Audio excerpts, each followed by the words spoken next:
Picture this. It's bedtime, and your toddler screams, throwing themselves on the floor.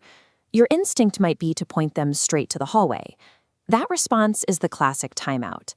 The logic assumes that sending a child away forces them to sit quietly, reflect on their mistakes, and learn a lesson about their behavior.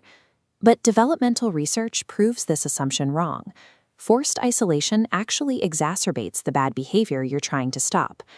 Traditional discipline fails because it assumes a child has the internal tools to fix their behavior, while ignoring what's actually happening inside their body.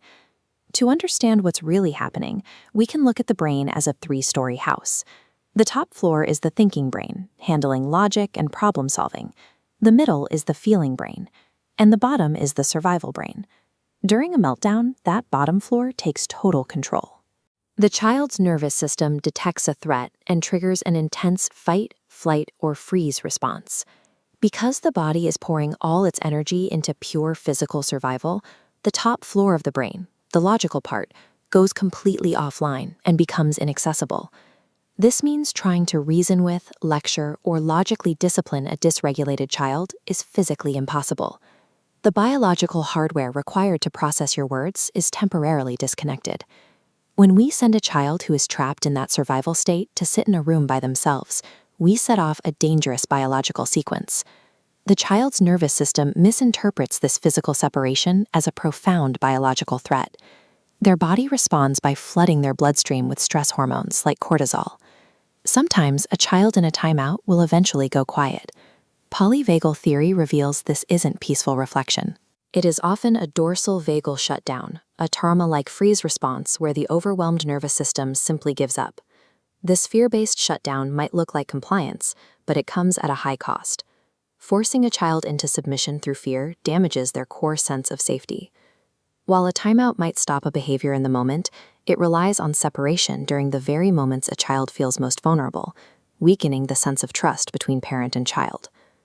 The scientifically backed alternative is the time in, which uses a physiological mechanism called co-regulation. This diagram shows exactly how that process works.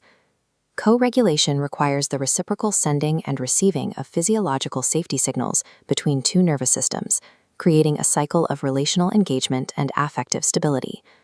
To initiate this cycle, you have to use your own body to send those safety signals.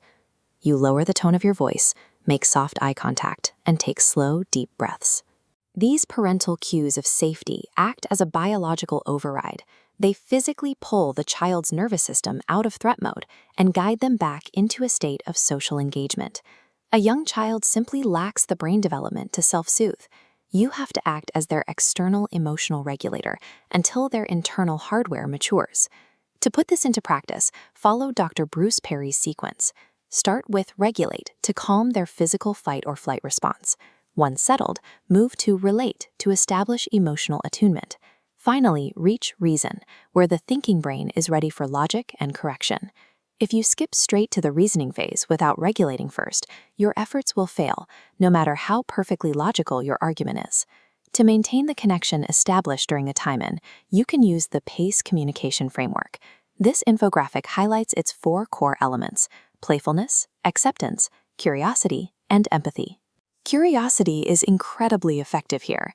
Instead of angrily demanding an explanation for a meltdown, you wonder aloud about the root cause of their behavior, opening the door for trust. By applying acceptance and empathy, you show the child that their inner emotional life is valid, even when their outward physical behavior has to be strictly limited. Sitting with a child through a tantrum provides the scaffolding they need to process intense feelings, moving them toward the self-control they haven't yet mastered. By shifting from isolation to connection, we stop fighting exhausting behavioral battles. Instead, we use those challenging moments to build resilient, emotionally intelligent adults.